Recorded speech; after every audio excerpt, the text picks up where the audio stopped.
শ্রী শ্রী রামকৃষ্ণ কথামৃত দ্বিতীয় খণ্ড। শ্রীযুক্ত কেশবচন্দ্র সেনের সহিত ঠাকুর শ্রী রামকৃষ্ণের নৌকা বিহার, আনন্দ ও কথোপকথন। প্রথম পরিচ্ছেদ। ঠাকুর শ্রী রামকৃষ্ণ সমাধি মন্দিরে। আজ কোজাগর লক্ষ্মী পূজা, শুক্রবার 27 অক্টোবর 1882 খ্রিস্টাব্দ। ঠাকুর দক্ষিণেশ্বর কালীবাড়ির সেই পূর্ব পরিচিত ঘরে বসিয়া আছেন। বিজয় গোস্বামী ও হরলালের সহিত কথাবার্তা কইতেছেন। একজন আসিয়া বলিলেন, কেশব সেন জাহাজে করিয়া ঘাটে উপস্থিত। কেশবের শিষ্যরা প্রণাম করিয়া বলিলেন, মহাশয়, জাহাজ এসেছে, আপনাকে যেতে হবে, চলুন একটু বেরিয়ে আসবেন। কেশববাবু জাহাজে আছেন, আমাদের পাঠালেন। বেলা 4টে বাজিয়া গিয়াছে। ঠাকুর নৌকা করিয়া জাহাজে উঠিতেছেন, সঙ্গে বিজয়। নৌকায় উঠিয়াই বাহ্য শূন্য, সমাধিস্থ। মাস্টার জাহাজে দাঁড়াইয়া এই সমাধির চিত্র দেখিতেছেন। তিনি বেলা 3টের সময় কেশবের জাহাজে চড়িয়া কলিকাতা হইতে আসিয়াছেন। বড় সাধ, দেখিবেন ঠাকুরের ও কেশবের মিলন ও তাহাদের আনন্দ, শুনিবেন তাহাদের কথাবার্তা। কেশব তাহার সাধু চরিত্রে ও বক্তৃতা বলে মাস্টারের ন্যায় অনেক বঙ্গীয় যুবকের মন হরণ করিয়াছেন। অনেকেই তাহাকে পরম আত্মীয় বোধে হৃদয়ের ভালোবাসা দিয়াছেন। কেশব ইংরাজি পড়া লোক, ইংরাজি দর্শন সাহিত্য পড়িয়াছেন। তিনি আবার দেবদেবী পূজাকে অনেকবার পৌত্তলিকতাও বলিয়াছেন। এইরূপ লোক শ্রী রামকৃষ্ণকে ভক্তি শ্রদ্ধা করেন, আবার মাঝে মাঝে দর্শন করিতেও আসেন। এটি বিস্ময়কর ব্যাপার বটে। তাহাদের মনের মিল কোনখানে বা কেমন করিয়া হইল, এ রহস্য ভেদ করিতে মাস্টারাদি অনেকেই কৌতূহলাক্রান্ত হইয়াছেন। ঠাকুর নিরাকারবাদী বটেন, কিন্তু আবার সাকারবাদী। ব্রহ্মের চিন্তা করেন, আবার দেবদেবী প্রতিমার সম্মুখে ফুল চন্দন দিয়া পূজা ও প্রেমে মাতোয়ারা হইয়া নৃত্যগীত করেন। খাট বিছানায় বসেন, লাল পেড়ে কাপড়, জামা, মোজা, জুতাও পরেন, কিন্তু সংসার করেন না। ভাব সমস্তটাই সন্ন্যাসীর, তাই লোকে পরমহংস বলে। এদিকে কেশব নিরাকারবাদী, স্ত্রী পুত্র লইয়া সংসার করেন, ইংরাজিতে লেকচার দেন, সংবাদপত্র লেখেন, বিষয়কর্ম করেন। সমবেত কেশব প্রমুখ ব্রাহ্মভক্তগণ জাহাজে হইতে ঠাকুরবাড়ির শোভা সদর্শন করিতেছেন। জাহাজের পূর্ব দিকে অনতি দূরে বাঁধা ঘাট ও ঠাকুরবাড়ির চাঁদনি। আরোহীদের বাম পার্শ্বে চাঁদনির উত্তরে দ্বাদশ শিব মন্দিরের ক্রমান্বয়ে 6 মন্দির, দক্ষিণ পার্শ্বেও 6 শিব মন্দির। শরতের নীল আকাশ চিত্রপটে ভবতারিণী মন্দিরের চূড়া ও উত্তর দিকে পঞ্চবটী ও ঝাউ গাছের মাথাগুলো দেখা যাইতেছে। বকুলতলার নিকট একটি ও কালীবাড়ির দক্ষিণ প্রান্তভাগে আর একটি নহবতখানা। 2 নহবতখানার মধ্যবর্তী উদ্যান পথ, ধারে ধারে সারি সারি পুষ্পবৃক্ষ। শরতের নীল আকাশের নীলিমা জাহ্নবী জলে প্রতিভাসিত হইতেছে। বহির্জগতে কোমল ভাব, ব্রাহ্মভক্তদের হৃদয়ের মধ্যেও কোমল ভাব। ঊর্ধ্বে সুন্দর সুনীল অনন্ত আকাশ, সম্মুখে সুন্দর ঠাকুরবাড়ি, নিম্নে পবিত্র সলিলা গঙ্গা, যাহার তীরে আর্য ঋষিগণ ভগবানের চিন্তা করিয়াছেন। আবার আসিতেছেন একটি মহাপুরুষ, সাক্ষাৎ সনাতন ধর্ম। এইরূপ দর্শন মানুষের কপালে সর্বদা ঘটে না। এইরূপ স্থলে সমাধিস্থ মহাপুরুষে কাহার ভক্তির না উদ্রেক হয়, কোন পাষাণ হৃদয় না বিগলিত হয়। দ্বিতীয় পরিচ্ছেদ। সমাধি মন্দিরে আত্মা অবিনশ্বর পহহারি বাবা। নৌকা আসিয়া লাগিল। সকলেই ঠাকুর শ্রীরামকৃষ্ণকে দেখিবার জন্য ব্যস্ত। ভিড় হইয়াছে। ঠাকুরকে নিরাপদে নামাইবার জন্য কেশব শশব ব্যস্ত হইলেন। অনেক কষ্টে হুঁশ করাইয়া ঘরের ভিতরে লইয়া যাওয়া হইতেছে। এখনো ভাবাস্থ। একজন ভক্তের উপর ভর দিয়া আসিতেছেন। পা নড়িতেছে মাত্র। ক্যাবিন ঘরে প্রবেশ করলেন। কেশবাদী ভক্তরা প্রণাম করিলেন, কিন্তু কোনো হুঁশ নাই। ঘরের মধ্যে একটি টেবিল, খানকতক চেয়ার। একখানি চেয়ারে ঠাকুরকে বসানো হইল। কেশব একখানিতে বসিলেন, বিজয় বসিলেন। অন্যান্য ভক্তরা যে যেমন পাইলেন মেঝেতে বসিলেন। অনেক লোকের স্থান হইল না। তাহারা বাহির হইতেই উঁকি মারিয়া দেখিতেছেন। ঠাকুর বসিয়া আবার সমাধিস্থ, সম্পূর্ণ বাহ্যশূন্য। সকলে এক দৃষ্টে দেখিতেছেন। কেশব দেখিলেন ঘরের মধ্যে অনেক লোক, ঠাকুরের কষ্ট হইতেছে। বিজয় তাহাকে ত্যাগ করিয়া গিয়া সাধারণ ব্রাহ্ম সমাজভুক্ত হইয়াছেন ও কন্যার বিবাহ ইত্যাদি কার্যের বিরুদ্ধে অনেক বক্তৃতাও দিয়াছেন। তাই বিজয়কে দেখিয়া কেশব একটু অপ্রস্তুত। কেশব আসন ত্যাগ করিয়া উঠিলেন, ঘরের জানলা খুলিয়া দিবেন। ব্রাহ্ম ভক্তেরা এক দৃষ্টে চাহিয়া আছেন। ঠাকুরের সমাধি ভঙ্গ হইল। এখনো ভাব পূর্ণ মাত্রায় রহিয়াছে। ঠাকুর আপনা আপনি অস্ফুষ্ট স্তরে বলিতেছেন, মা আমায় এখানে আনলি কেন? আমি কি এদের বেড়ার ভিতর থেকে রক্ষা করতে পারব? ঠাকুর কি দেখিতেছেন যে সংসারী ব্যক্তিরা বেড়ার ভিতরে বদ্ধ, বাইরে আসিতে পারিতেছে না, বাইরের আলোকও দেখিতে পাইতেছে না। সকলেই বিষয় কর্মে হাত পা বাঁধা, কেবল বাড়ির ভিতরের জিনিসগুলো দেখতে পাইতেছে আর মনে করিতেছে যে জীবনের উদ্দেশ্য কেবল দেহ সুখ ও বিষয় কর্ম, কামিনী ও কাঞ্চন। তাই কি ঠাকুর এমন কথা বলিলেন, মা আমায় এখানে আনলি কেন? আমি কি এদের বেড়ার ভিতর থেকে রক্ষা করতে পারব? ঠাকুরের ক্রমে বাহ্য জ্ঞান হইতেছে। গাজীপুরের নীলমাধব বাবু ও একজন ব্রাহ্মভক্ত পহোয়ারি বাবার কথা পাড়িলেন।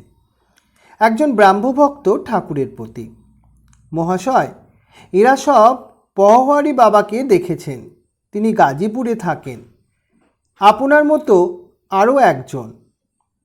ঠাকুর এখনো কথা কইতে পারিতেছেন না। ঈষৎ হাস্য করিলেন। ব্রাহ্মভক্ত ঠাকুরের প্রতি, মহাশয়, পহোয়ারি বাবা নিজের ঘরে আপনার ফটোগ্রাফ রেখে দিয়েছেন। ঠাকুর ঈষৎ হাস্য করিয়া নিজের দেহের দিকে অঙ্গুলি নির্দেশ করিয়া বলিলেন, খোলটা? তৃতীয় পরিচ্ছেদ। জ্ঞানযোগ, ভক্তিযোগ ও কর্মযোগের সমন্বয়। বালিশ ও তার খোলটা, দেহি ও দেহ। ঠাকুর কি বলিতেছেন যে দেহ বিনশ্বর থাকিবে না? দেহের ভিতরে যিনি দেহি তিনি অবিনাশী। অতএব দেহের ফটোগ্রাফ লইয়া কি হইবে? দেহ অনিত্য জিনিস, এর আদর করে কি হবে? বরং যে ভগবান অন্তর্যামী মানুষের হৃদয়ের মধ্যে বিরাজ করিতেছেন তাহারই পূজা করা উচিত। ঠাকুর একটু প্রকৃতস্থ হইয়াছেন। তিনি বলিতেছেন, তবে একটি কথা আছে, ভক্তের হৃদয়ে তার আবাসস্থান। তিনি সর্বভূতে আছেন বটে, কিন্তু ভক্ত হৃদয়ে বিশেষ রূপে আছেন। যেমন কোনো জমিদার তার জমিদারির সকল স্থানেই থাকতে পারে, কিন্তু তিনি তার অমুক বৈঠকখানায় প্রায়ই থাকেন। এই লোকে বলে, ভক্তের হৃদয় ভগবানের বৈঠকখানা, সকলের আনন্দ। এক ঈশ্বর, তার ভিন্ন নাম, জ্ঞানী, যোগী ও ভক্ত।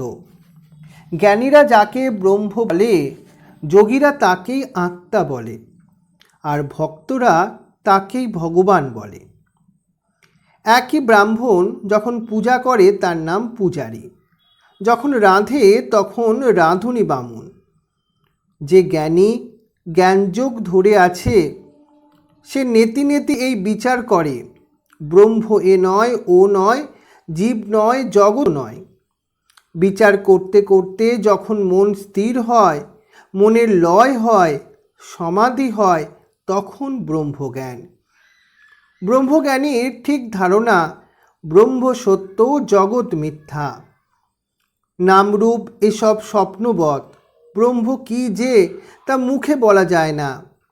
তিনি যে ব্যক্তি, পার্সোনাল গড, তা বলবারও জো নাই। জ্ঞানীরা এইরূপ বলে যেমন বেদান্তবাদীরা।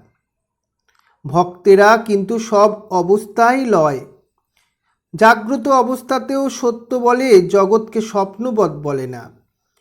ভক্তরা বলে এই জগৎ ভগবানের ঐশ্বর্য। আকাশ, নক্ষত্র, চন্দ্র, সূর্য, পর্বত, সমুদ্র, জীবজন্তু এসব ঈশ্বর করেছেন, তারই ঐশ্বর্য। তিনি অন্তরে, হৃদয় মধ্যে, আবার বাইরেও। উত্তম ভক্ত বলে তিনি নিজে এই চতুর্বিংশতি তত্ত্ব, জীবজগৎ হয়েছেন। ভক্তের স্বাদ যে চিনি খায়, চিনি হতে ভালোবাসে না। সকলের হাস্য। ভক্তের ভাব কিরূপ জানো? হে ভগবান, তুমি প্রভু, আমি তোমার দাস। তুমি মা, আমি তোমার সন্তান। আবার তুমি আমার পিতা বা মাতা। তুমি পূর্ণ, আমি তোমার অংশ। ভক্ত এমন কথা বলতে ইচ্ছা করে না যে আমি ব্রহ্ম। যোগীও পরমাত্মাকে সাক্ষাৎকার করতে চেষ্টা করে। উদ্দেশ্য জীবাত্মা ও পরমাত্মার যোগ। যোগী বিষয় থেকে মন কুড়িয়া লয় ও পরমাত্মাতে মন স্থির করতে চেষ্টা করে। তাই প্রথম অবস্থায় নির্জনে স্থির আসনে অনন্য মন হইয়া ধ্যান চিন্তা করে। কিন্তু একই বস্তু, নাম ভেদ মাত্র। যিনি ব্রহ্ম তিনি আত্মা, তিনি ভগবান। ব্রহ্মজ্ঞানীর ব্রহ্ম, যোগীর পরমাত্মা, ভক্তের ভগবান। চতুর্থ পরিচ্ছেদ। বেদ ও তন্ত্রের সমন্বয়, আদ্যাশক্তির ঐশ্বর্য। এদিকে অগ্নিপথ কলিকাতার অভিমুখে চলিতেছে। ঘরের মধ্যে শ্রীরামকৃষ্ণকে যাহারা দর্শন ও তাহার অমৃতময় কথা শ্রবণ করিতেছেন, তাহারা জাহাজ চলিতেছে কিনা এ কথা জানিতেও পারিলেন না। ভ্রমর পুষ্পে বসিলে আর কি ভন ভন করে। ক্রমে পথ দক্ষিণেশ্বর ছাড়াইল। সুন্দর দেবালয়ের ছবি দৃশ্যপটের বহির্ভূত হইল। পথ চক্র বিক্ষুব্ধ নীলাভ গঙ্গা বাড়ি তরঙ্গায়িত ফেনিল কল্লোলপূর্ণ হইতে লাগিল। ভক্তদের কর্ণে সে কল্লোল আর পৌঁছাইল না। তাহারা মুগ্ধ হইয়া দেখিতেছেন সহাস্য বদন, আনন্দময় প্রেমানঞ্জিত নয়ন, প্রিয় দর্শন অদ্ভুত এক যোগী। তাহারা মুগ্ধ হইয়া দেখিতেছেন সর্বত্যাগী একজন প্রেমিক বৈরাগী, ঈশ্বর বই আর কিছু জানেন না। ঠাকুরের এদিকে কথা চলিতেছে। শ্রীরামকৃষ্ণ। বেদান্তবাদী ব্রহ্মজ্ঞানীরা বলে সৃষ্টি, স্থিতি, প্রলয়, জীব জগৎ এ সব শক্তির খেলা। বিচার করতে গেলে এ সব স্বপ্নবৎ। ব্রহ্মই বস্তু আর সব অবস্তু, শক্তিও স্বপ্নবৎ অবস্তু। কিন্তু হাজার বিচার করো, সমাধিস্থ না হলে শক্তির এলাকা ছাড়িয়ে যাবার জো নাই। আমি ধ্যান করছি, আমি চিন্তা করছি, এ সব শক্তির এলাকার মধ্যে, শক্তির ঐশ্বর্যের মধ্যে। তাই ব্রহ্ম আর শক্তি অভেদ। এককে মানলেই আর একটিকে মানতে হয়। যেমন অগ্নি আর তার দাহিকা শক্তি। অগ্নি মানলেই দাহিকা শক্তি মানতে হয়। দাহিকা শক্তি ছাড়া অগ্নি ভাবা যায় না। আবার অগ্নিকে বাদ দিয়ে দাহিকা শক্তিও ভাবা যায় না। সূর্যকে বাদ দিয়ে সূর্যের রশ্মি ভাবা যায় না। সূর্যের রশ্মিকে ছেড়ে সূর্যকেও ভাবা যায় না। দুধ কেমন? না, ধোবো ধোবো। দুধকে ছেড়ে দুধের ধবলত্ব ভাবা যায় না।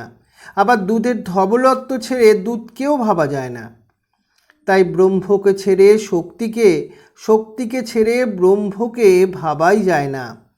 নিত্যকে ছেড়ে লীলা আর লীলাকে ছেড়ে নিত্য ভাবাই যায় না। আদ্যা শক্তি লীলাময়ী, সৃষ্টি স্থিতি প্রলয় করছেন, তাঁরই নাম কালী। কালী ব্রহ্ম, ব্রহ্মই কালী। একই বস্তু যখন তিনি নিষ্ক্রিয়, সৃষ্টি স্থিতি প্রলয়ে কোনো কাজ করছেন না, এই কথা যখন ভাবি তখন তাকে ব্রহ্ম বলে কই। যখন তিনি এসব কার্য করেন তখন তাকে কালী বলি, শক্তি বলি। একই ব্যক্তি, নাম রূপভেদ। যেমন জল, ওয়াটার, পানি। এক পুকুরে 3-4 ঘাট। এক ঘাটে হিন্দুরা জল খায়, তারা বলে জল। এক ঘাটে মুসলমানরা জল খায়, তারা বলে পানি। আর এক ঘাটে ইংরেজরা জল খায়, তারা বলে ওয়াটার। তিনই এক, কেবল নামে তফাৎ। তাকে কেউ বলে আল্লাহ, কেউ গড, কেউ বলছে ব্রহ্ম, কেউ কালী, কেউ বলছে রাম, হরি, যিশু, দুর্গা। কেশব সহাস্যে বলছেন, কালী কতভাবে লীলা করছেন সেই কথাগুলি একবার বলুন। কেশবের সহিত কথা, মহাকালী ও সৃষ্টির প্রকরণ। শ্রীরামকৃষ্ণ সহাস্যে, তিনি নানাভাবে লীলা করছেন। তিনি মহাকালী, নিত্যকালী, শ্মশানকালী, রক্ষাকালী, শ্যামাকালী। মহাকালী, নিত্যকালীর কথা তন্ত্রে আছে।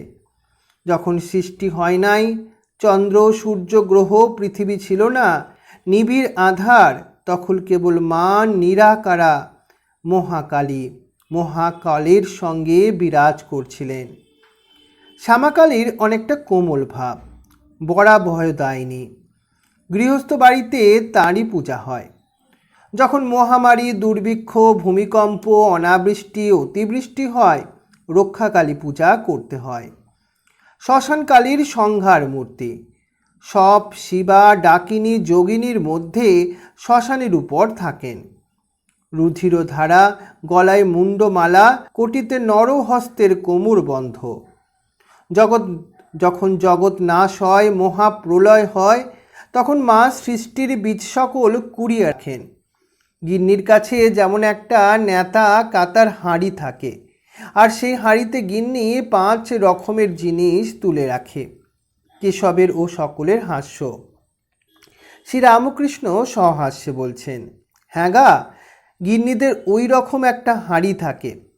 ভিতরে সমুদ্রের ফেনা, নীল বড়ি, ছোট ছোট পুঁটলি বাঁধা শশা বিচি, কুমড়া বিচি, লাউ বিচি এইসব রাখে, দরকার হলে বার করে।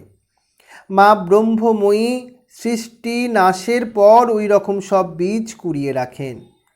সৃষ্টির পর আদ্যা শক্তি জগতের ভিতরেই থাকেন, জগৎ প্রসব করেন, আবার জগতের মধ্যেও থাকেন। বেদে আছে উনো নাভির কথা। মাকড়সা আর তার জাল।